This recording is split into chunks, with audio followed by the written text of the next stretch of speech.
Hello everyone, my name is Professor Shiladitya Rakshit. The name of the module is Food and Agricultural Organization FAO. Introduction. The Food and Agricultural Organization FAO is a United Nations specialized agency established for the purposes of eliminating hunger, improving nutrition, increasing living standards. So, what do you must learn from this module? To understand the working and structure of the FAO, to have a deeper understanding of its objectives, to have a working knowledge of the various food projects which the FAO has undertaken across the world. Now, what are the objectives of the FAO? To understand the objectives, let us look into the Constitution. The preamble aims at number 1, raising levels of nutrition and standards of living, securing improvements in the efficiency and production and distribution of all food and agricultural products, bettering the condition of rural populations, and thus contributing towards an expanding world economy and ensuring humanity's freedom from hunger. For this is most important. Now, there are certain strategic objectives which have to be keep in mind. In keeping with this mandate, the FAO has developed 5 strategic objectives that generally guides its institutional activities for the current period. Number 1, help eliminate hunger, food insecurity and malnutrition. 2, make agriculture, forestry and fisheries more productive and sustainable. 3, reduce rural poverty. 4, enable inclusive and efficient agricultural and food systems. And 5, increase the resilience of livelihoods to threats and crises. The FAO acts as a coordinator and forum where states and technical agencies can come together to share their policy expertise and develop initiatives designed to accomplish these goals. It employs experts including agronomists, fisheries and livestock specialists, nutritionists, foresters, social scientists, economists and statisticians to produce and disseminate information regarding standards which are best practices for sustainable farming and scientific techniques on food and nutritional issues. Apart from this policy making, it works with NGOs and food industry partners on initiatives to improve rural access to food and food markets. It works with the World Food Programme or the WFP and other humanitarian agencies provide support in times of crisis. And it provides monitoring and risk assessment services to alert countries to potential problems regarding agriculture and nutrition. Having said that, it would not be wrong to say that FAO is also a source of knowledge and information and helps developing countries in transition to modernize and improve agriculture, forestries and fisheries practices, ensuring good nutrition and food security for all. Its Latin motto, Fiat Panis, translate as let there be bread. As of August 8, 2013, FAO has 194 member states along with the European Union, a member organization, and the FAO Islands, the Tokelau, which is associate members. Now, let us go back to the history of the FAO. The idea of an international organization for food and agriculture emerged in the late 19th, early 20th century, advanced primarily by the US agriculturalist and activist David Lubin. In May-June 1905, an international conference was held in Rome, Italy, which led to the creation of the International Institute of Agriculture. Later in 1943, the then United States President Franklin D. Roosevelt called a United Nations Conference on Food Agriculture. Representatives from 44 governments gathered at the Homestead Resort in Hot Springs, Virginia from 18th May to 3rd June. They committed themselves to founding a permanent organization for food and agriculture, which happened in Quebec City, Canada on 16th October 1945. With the conclusion of the Constitution of the Food and Agricultural Organization. So, this, as you see, was its inception. The first session of the FAO conference was held in the Chateau Frontenac at Quebec, Canada from 16th October to 1st November 1945. The Second World War effectively ended the International Agriculture Institute, though it was only officially dissolved by resolution of its permanent committee on 27th of February 1948. Its functions were then transferred to the recently established FAO. Now, let us look at the institution. The FAO is headquartered in Roma or Rome, Italy. It also maintains regional as well as sub-regional offices throughout the world and has representation in more than 120 countries. The FAO is relatively decentralized, particularly since a major restructuring that took place in 1994, with much of the personnel working in these field offices. The FAO is governed by the Conference of Member Nations, which is made up of all 194 member states. The European Union, a member organization, associate members, the Faroe Islands and Tokyo. The conference meets every 2 years to review the organization's work, determine policy goals and approve the FAO budget. It is further assisted by a committee on world food security, which works to coordinate and development food security policies. The conference elects a group of 49 member countries to what is known as the Council. These members serve the 3-year rotating terms and act in the Council as the FAO's executive organ. The conference also appoints the FAO's DG for a once renewable 4-year term. The current Director General is Jose Grazione da Silva, a long-time advocate on issues of food security, rural development and agriculture, who has held that position since 2012. The organization is divided into 7 departments. Let us see what are these departments. One is the Department of Administration and Finance, then there is Agriculture and Consumer Protection, there is Economic and Social Development, Fisheries and Aquaculture, Forestry, Natural Resource Management and Environment and Technical Cooperation. Now, what about the budget? How does it get this money to fund so many things?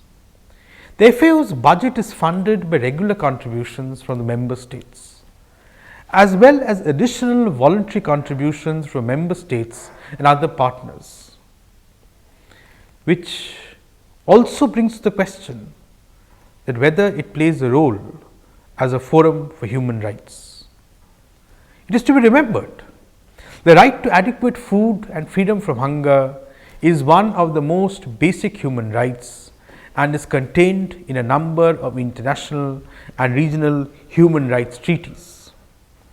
The Universal Declaration of Human Rights states in Article 25 that, and I quote, Everyone has the right to a standard of living adequate for the health and well-being of himself and of his family, including food, clothing, housing and medical care and necessary social services.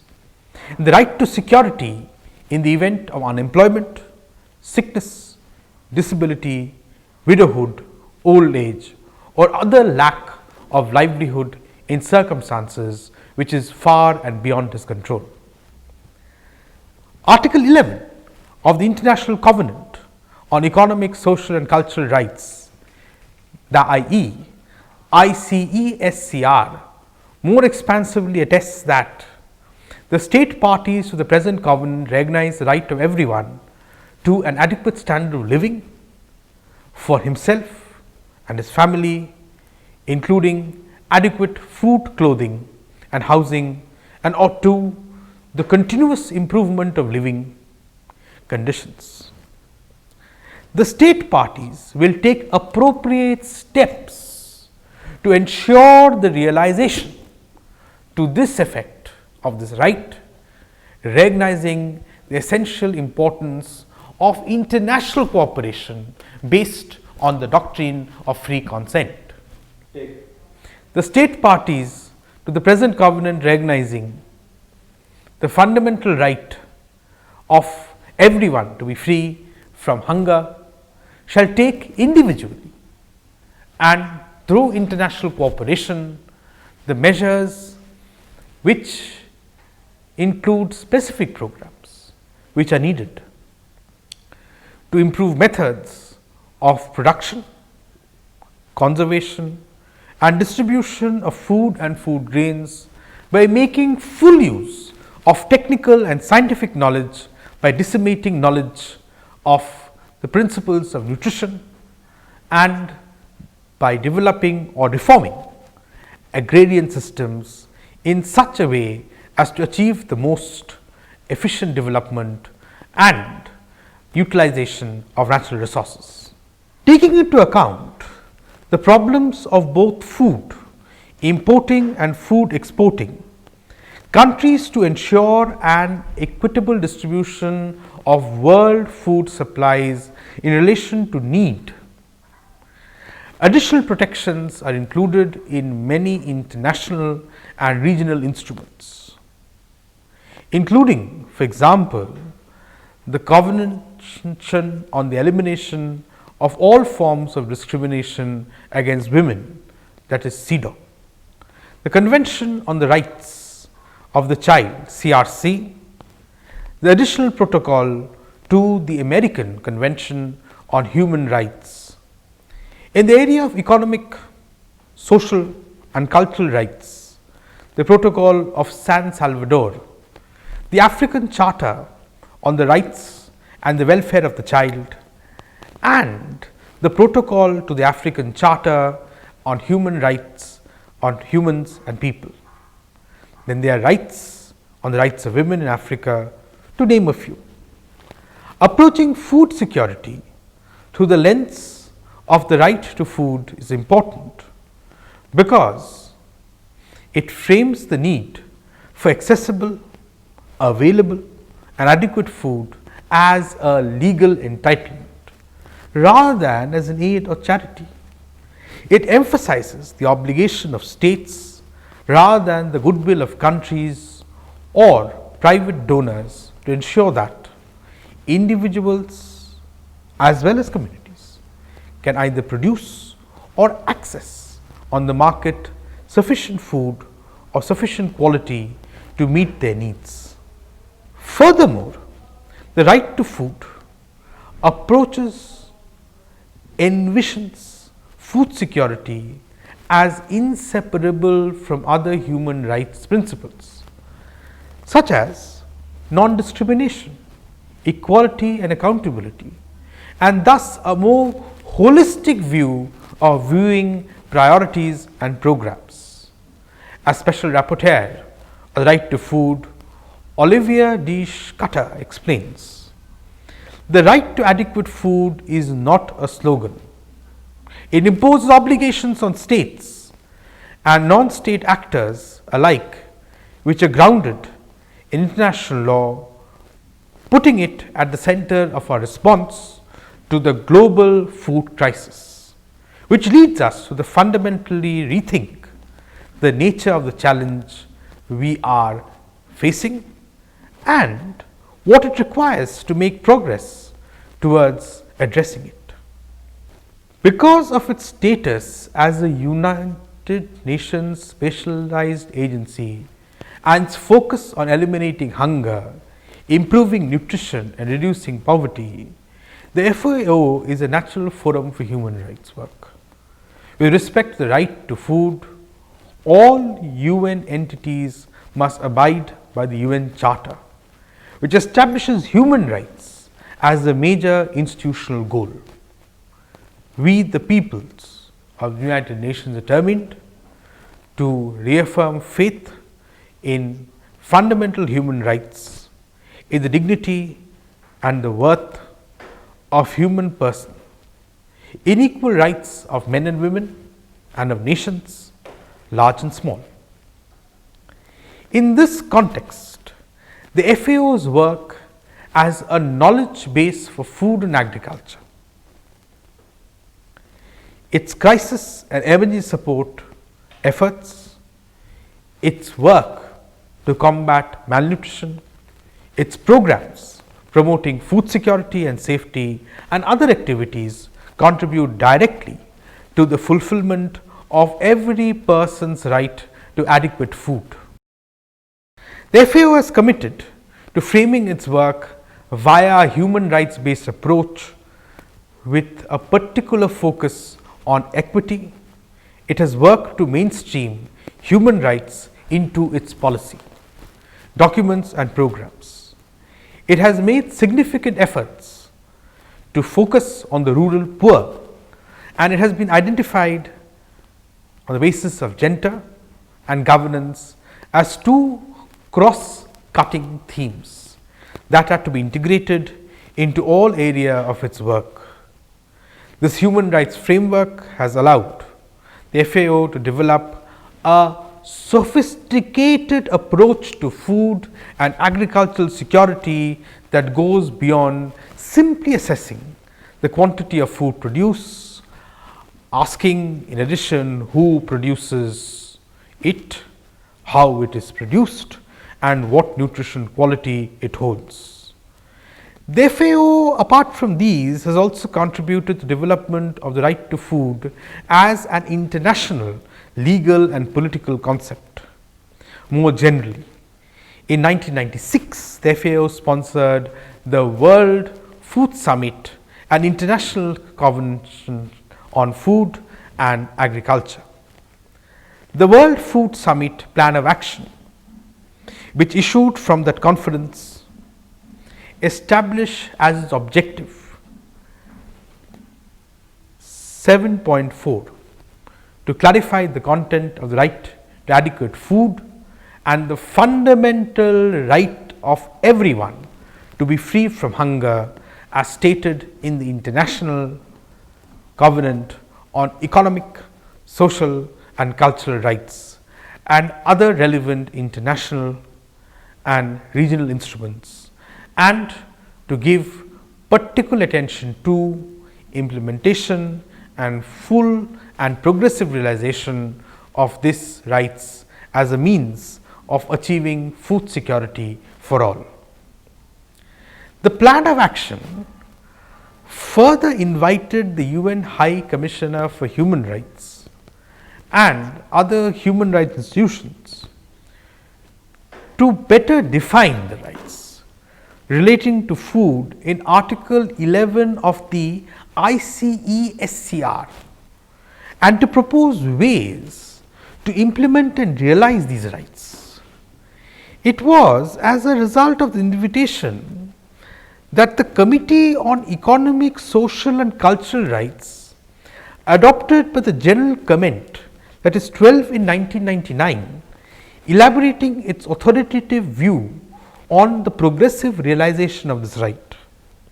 Following up on the World Food Summit and the General Comment 12 in 2004, the FAO member states adopted the landmark voluntary guidelines to support progressive realization of the rights to food in the context of national food security.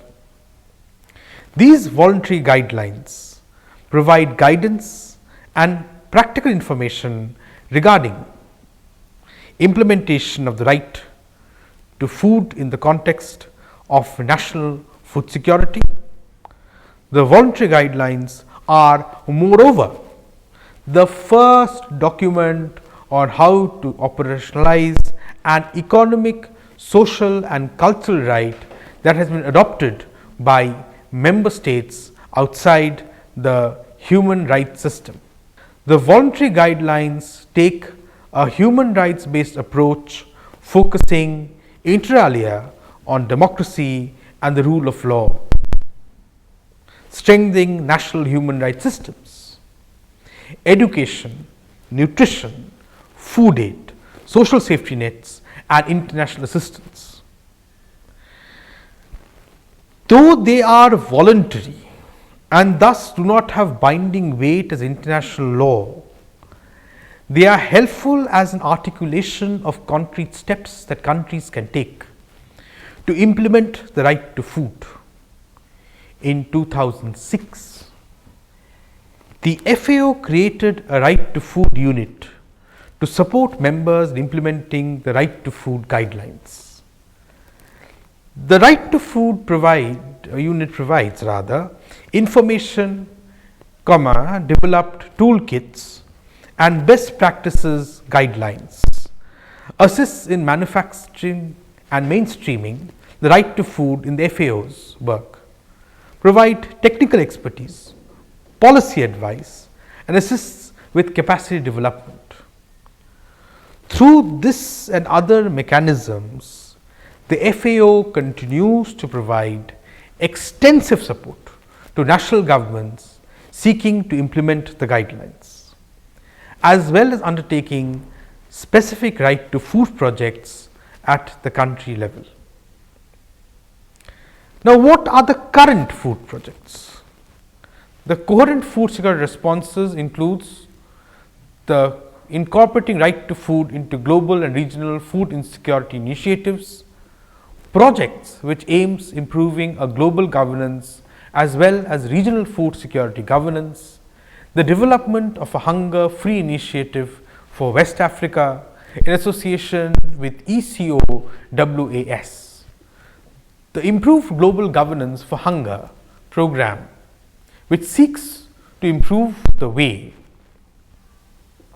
that the international community responds to hunger by, for example, mainstreaming the right to food approach in social protection programs, the integrating the right to adequate food and good government in national policies, legislations and institutions project, which works with government and non-governmental stakeholders in Mozambique, Bolivia, Nepal and El Salvador to strengthen institutions and promote good governance.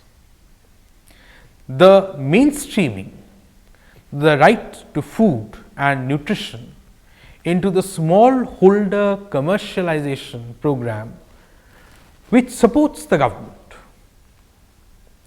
of Sierra Leone, especially which is conflict afflicted, in adding a nutrition right to food component in its smallholder commercialized program and district development plans, thus mainstreaming the right to food into sub-national plans and strategies. These programs, which supports governments and civil society in Uganda, Sierra Leone and Tanzania in their efforts to promote good governance at the local level, the support to country level, learning from actions for food security in Southern Africa project, which, for example, focuses on learning from experiences to increase the effectiveness of food security programs. Despite its generally strong record on human rights issues, like any other UN body, it is not a stranger to questions and criticism. The UN Special Rapporteur on the Right to Food, Olivier de Schutter, for example, has pointed out that the FAO has not done enough to mainstream the right to food across all sectors of the organization's activities.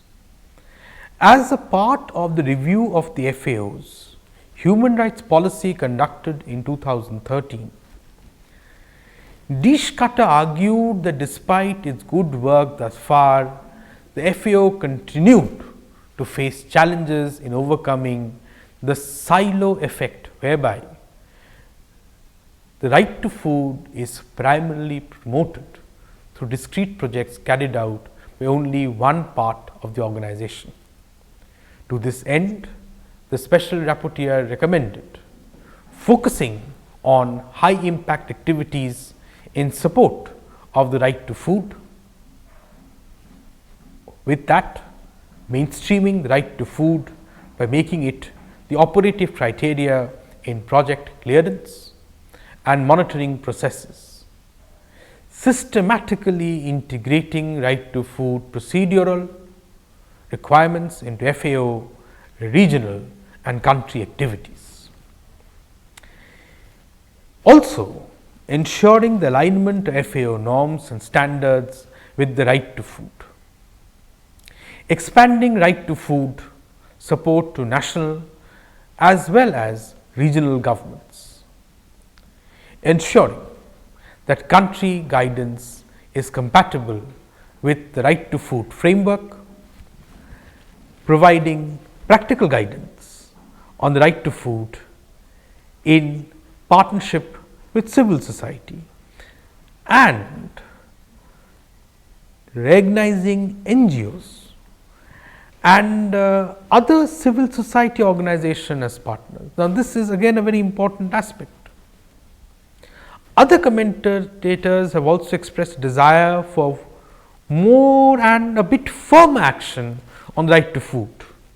John Tetton, Director of the International Food Security Treaty Campaign, has argued that FAO's approach is insufficiently steeped in hard law, and that the organization should support a treaty based regime that would impose firmer legal obligations.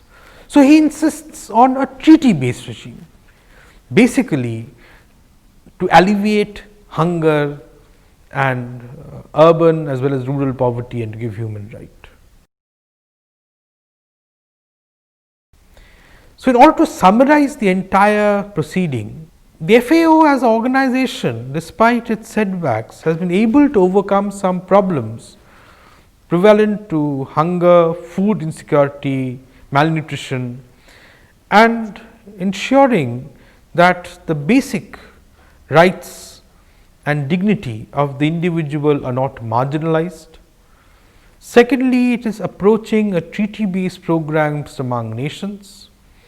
It has been able to put forth participation of members both at the national and interregional and the sub-regional level, and secondly, to allow private and governmental partnership in allowing more food to reach places which are conflict ridden, and is slowly trying to move away from the silo effect. Thank you.